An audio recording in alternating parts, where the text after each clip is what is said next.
before I do damages and property and international law and bankruptcy,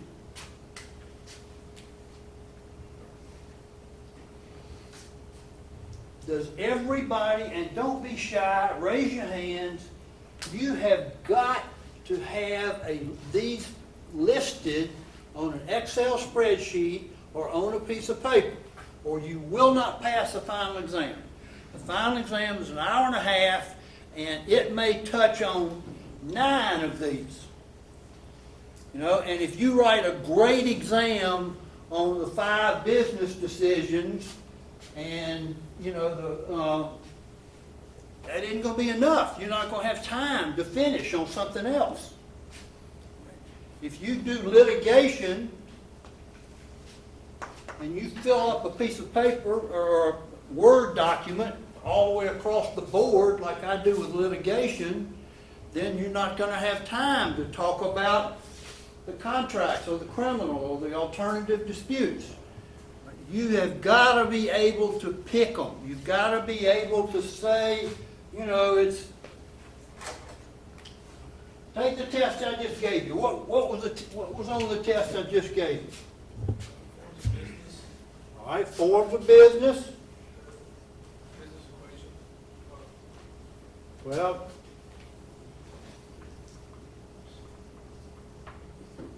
business equation. What else? Had some management on it. What else? Litigation. Huh? Litigation. All right, litigation. Now, I got more tests than you would believe that said this is a litigation issue, it will go to trial. All right, and that's all it said. It's a litigation issue and it will go to trial. Well, I don't know if they ran out of time or just being lazy, but I told you that I would get 50% of those, and that's about what I got. You can't put, this is a litigation issue, and then at the end of your paper say, and they'll go to trial. Of course they'll go to trial. That's why they sued. You have to give me the process. You have to give me the process. All right, what about question number 2? Did y'all do that one? We did 2 and 3. 2 and 3. Yeah. All right, so what was 2? What was in 2? Was it a criminal? All right, it was criminal. Anything else? Litigation. Why was it litigation, Maggie? I think that was the one where she didn't pay her taxes because her business was being investigated or something. Okay, and the litigation would have been who suing what? The IRS. Okay. It was a difficult question. Now, I know you got it right. The criminal is failure to pay taxes.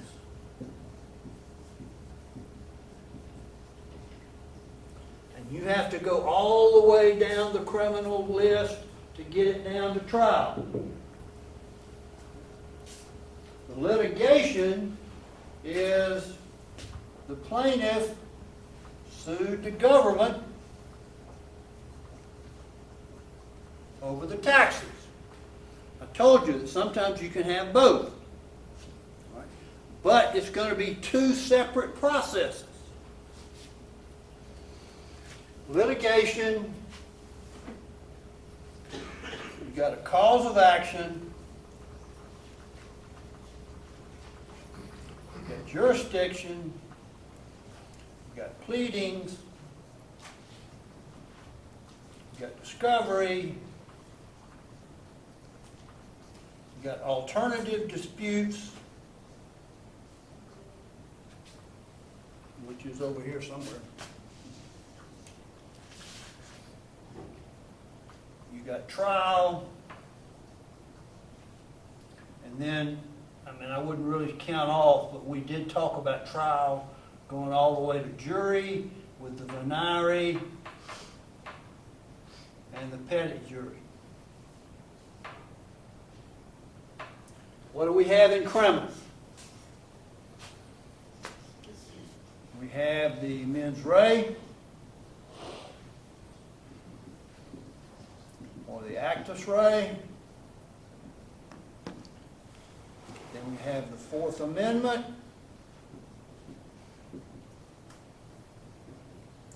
Search and seizure.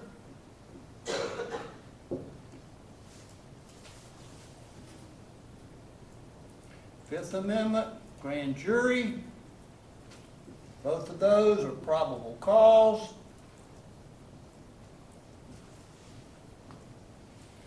Then you have the arrest warrant.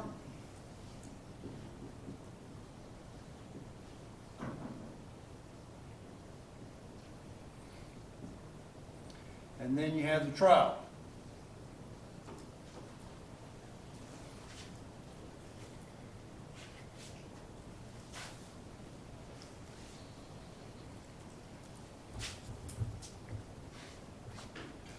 Now,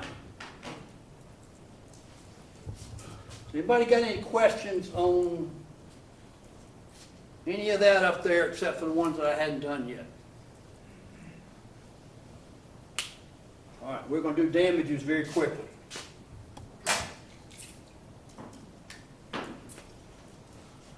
Damages.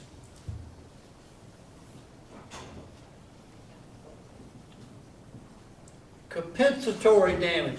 To compensate you for what you've lost.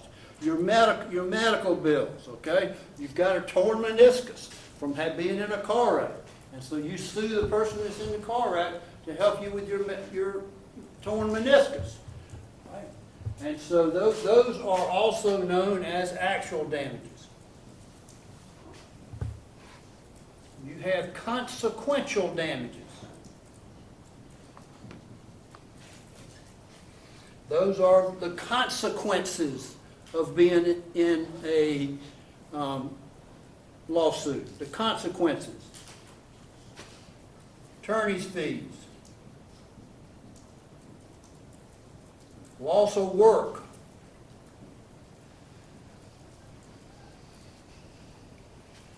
It could be daycare. I mean, it could be 100 things. Then you have nominal. Nominal damages are where, I used this example in the last class. Let's say you've got a car parked on the side of the road, and somebody comes down the road driving 80 miles an hour, and they clip the door on the car parked, all right? And so they sue each other, and the driver of the car going 80 sues the parked car, saying you shouldn't have been parked there, it caused me to have a wreck. And they go all the way through the litigation, and the jury says, we're going to fine for the driver that was doing 80 because the car was simply parked on the road, but we're going to award them $1, just a nominal amount, because they shouldn't have been going 80. If they'd been going 55, then they would have seen the car and wouldn't have had the wreck.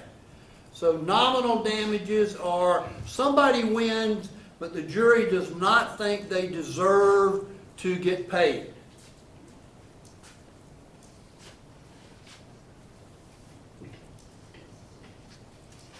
Fourth type of damages are punitive, which means to punish. To punish. Somebody that wasn't in the one-on-one class, what's the most famous punitive case? Anybody know? How about the coffee? Yep, you were in the one-on-one class. So you already knew the answer. All right, the McDonald's coffee. The lady drives through the McDonald's drive-through. This was 20-something years ago. And she gets 1 cup of coffee. It's all she orders. And she puts it between the seats or puts it on the seat. She goes to drive off, and the coffee spills, and she gets burned, and she sues McDonald's and wins $1 million. I was just getting out of law school, and all the law students were saying, that's unbelievable. Why, how did you win $1 million with a cup of coffee? And it turned out that McDonald's, in order to speed up the drive-through, had coffee boiling, just boiling, so that it was always hot. So when they poured the coffee for the lady in the drive-through, they gave her a cup of coffee that was boiling. And when it spilled in her lap, it gave her third-degree burns. It burned it down to the muscles. So the jury gives her $1.50 for the cup of coffee, and then $1 million to punish McDonald's for having boiling coffee.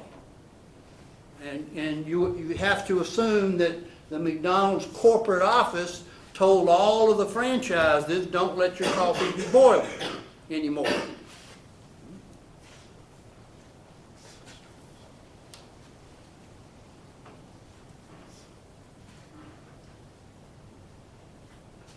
All right, now that I've done damages,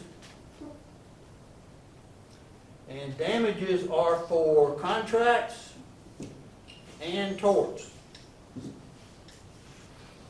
Either way, you're going to have damages. You're suing because you slipped and fell and broke your head, or had a car wreck, or you're suing because somebody broke the contract and didn't pay you money.